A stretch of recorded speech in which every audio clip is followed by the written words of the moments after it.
Day number 6, 100 days journey, papalapit sa ating 45th church anniversary.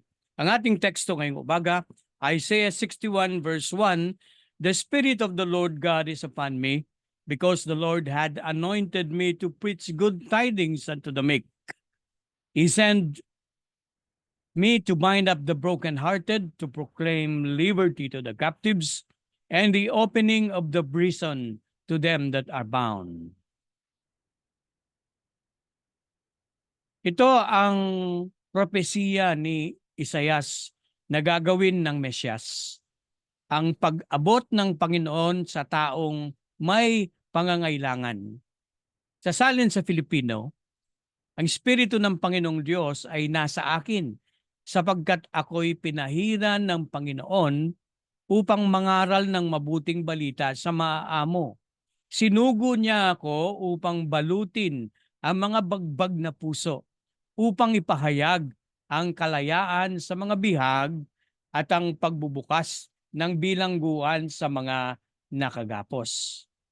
May mga taong nagtatamasa ng yaman, katanyagan, kapangyarihan, ngunit alipin sa masamang ugali at bisyo.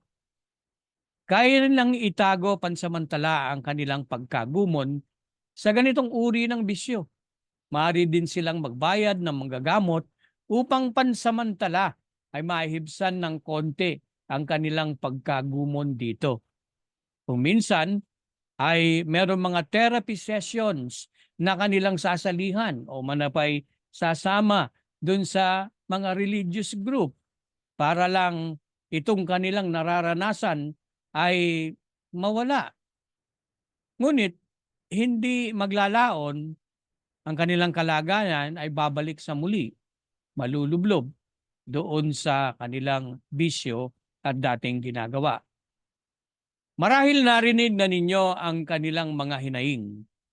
Hindi na ako magsusugal, hindi na ako iinom ng alak, at marami pang kagaya nito.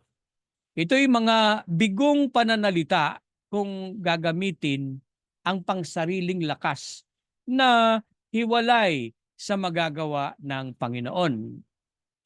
May pagpakumbaba nating tanggapin ang ating mga kamalian, kahinaan.